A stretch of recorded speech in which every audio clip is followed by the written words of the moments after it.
నమస్తే, good morning. ఈరోజు వార్తల్లోని ముఖ్యాంశాలు. వివాదాలొద్దు, పక్క రాష్ట్రాలతో ఘర్షణలు కోరుకోవడం లేదు, మాకు నీళ్లే కావాలి. కోర్టులకు వెళ్ళడం కంటే మనమే కూర్చొని నీటి సమస్యకు శాశ్వత పరిష్కారం కనుగొందాం. ఏపీ సీఎం చంద్రబాబు నాయుడుకు విజ్ఞప్తి చేస్తున్న కృష్ణానదిపై ప్రాజెక్టులకు ఉమ్మడి ఏపీలోనే అనుమతులు వచ్చినాయి. వాటికి ఇప్పుడు అడ్డు తగలకండి. అలా చేస్తే మళ్ళీ ఈసీలు, సిడబ్ల్యూసీ పర్మిషన్ తేవడం సమస్యగా మారుతుంది. అభివృద్ధికి పొరుగు రాష్ట్రం సహకారం ఎంతైనా అవసరం. రెండు రాష్ట్రాలు ఇచ్చిపుచ్చుకునే ధోరణితో ముందుకెళ్ళాలి. సుజైన్ మెడికేర్ సంస్థ ప్రారంభోత్సవంలో సీఎం రేవంత్ రెడ్డి. దీంట్లో ఏమంటుండంటే, ఇక్కడ ప్రతిపక్షాలు ఏం చేస్తున్నాయంటే నీళ్ల మీద వివాదాలు సృష్టించాలి.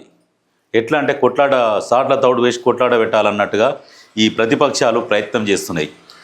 ఇప్పుడు ఎంతసేపటికి ఈ 10 సంవత్సరాల పాలనల మరి నీళ్ల మీద మాకు 299 టీఎంసీలు చాలు అని సంతకం పెట్టిన వాళ్ళు ఇప్పుడేమో నీళ్ల మీద కొట్లాడదాం, చేద్దాం, ఉద్యమిద్దాం అన్నట్టుగా లేనిపోని పంచాయతీలు పెడుతున్నారు. ఇప్పుడు ముఖ్యమంత్రి గారు కూడా ఏం చెప్తున్నారంటే, ఉమ్మడి ఆంధ్రప్రదేశ్లోనే మాకు అనుమతులు వచ్చినాయి, ఆ అనుమతులకు అడ్డు తగలకండి అని చెప్పేసి క్లియర్గా చెప్తున్నాడు.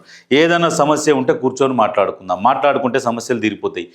ఇరుగు పొరుగు రాష్ట్రాలు కలిసి ఉంటేనే బాగుంటుంది అన్న ఉద్దేశంతో చంద్రబాబు నాయుడిని ఉద్దేశించి చెప్తున్నాడు. వాస్తవానికి ఇక్కడ గతంలో కూడా lift irrigation, Rayalaseema lift irrigation పనులు చాలా స్పీడ్గా జరిగినాయి మా హయాంలో అని చెప్పేసి జగను క్లియర్గా చెప్తున్నాడు.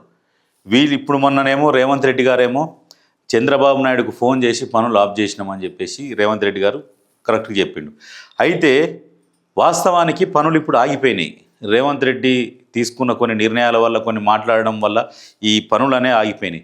అయితే వీళ్ళు ఏం చేసిరంటే, ఇప్పుడే పనులు ఊపందుకున్నాయని చెప్పేసి వీళ్ళు అబద్ధ ప్రచారం చేస్తున్నారు ప్రతిపక్షాలు. వాస్తవానికి జగన్ కూడా అసెంబ్లీలోనే క్లియర్గా చెప్పిండు, మేము ఉన్నప్పుడు తొందరగా పనులు కంప్లీట్ చేసినాం. అంటే అర్థమైందంటే అప్పుడు ఇక్కడ మన తెలంగాణలో అధికారంలో ఉన్నది బీఆర్ఎస్ ప్రభుత్వం కాబట్టి వీళ్ళు వాళ్ళకు సహకరించారు కాబట్టి వాళ్ళు స్పీడ్గా పనిచేసినామని చెప్పేసి చెప్తున్నాడు.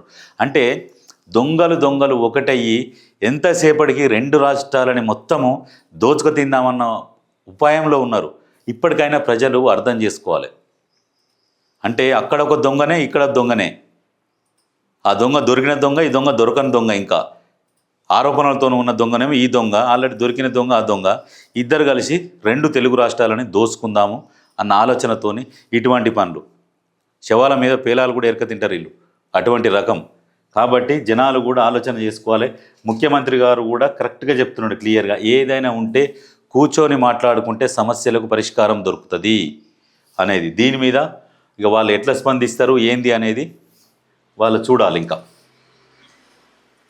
నిజంగా ఎవరి కుటుంబమో బాగు కోసము ఇలా రెండు రాష్ట్రాలు విడిపోయి నష్టపోయినాయి. రెండు రాష్ట్రాలు నష్టపోయినాయి. ఏం బాగుపడ్డది ఏం లేదు.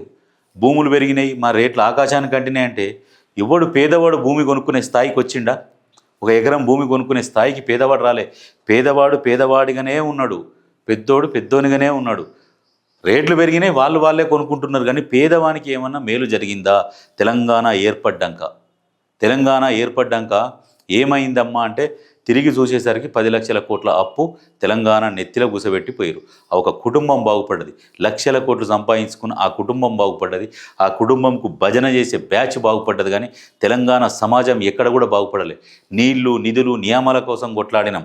కానీ ఎక్కడ మాకు నీళ్లు గివ్వే చాలని చెప్పేసి కొన్ని నీళ్ళకే సంతకాలు పెట్టేసి ఉన్నకాడికి చదువుకొని వచ్చి ఈయన పోయి మహారాష్ట్రలో పోయి మహారాష్ట్ర రైతులను ఆదుకుంటామని అక్కడ పంజాబ్ రైతులకు చెక్కులు ఇచ్చుడు, ఎక్కడ పడితే అక్కడ దారదత్తం చేసిండు. అటువంటి పరిపాలన చేసి ఏం ఉపయోగం అయిందా తెలంగాణ కంటే? ఏమీ లేదు. తెలంగాణ వచ్చినాక ఏం చేసుకున్నామన్నా ప్రాజెక్టులు కట్టుకున్నామంటే ఏ ప్రాజెక్టు లేదు. కాళేశ్వరం ఒకటి కడితే కాళేశ్వరం పనికి రాకుండా పోయింది. చిన్న కల్వట్లే కూలిపోతున్నాయి బీఆర్ఎస్లు కట్టినాయి. ఇంకా వాడు బుద్ధి లేకుండా మాట్లాడతాడు. ఏంటంటే ఇవన్నీ కాంగ్రెస్ వాళ్ళే కూలగొడతారు. కాంగ్రెస్ వాళ్ళకి ఏమన్నా పని లేదా కూలగొడుతుంది? అంటే జనాలు పిచ్చోళ్ళ?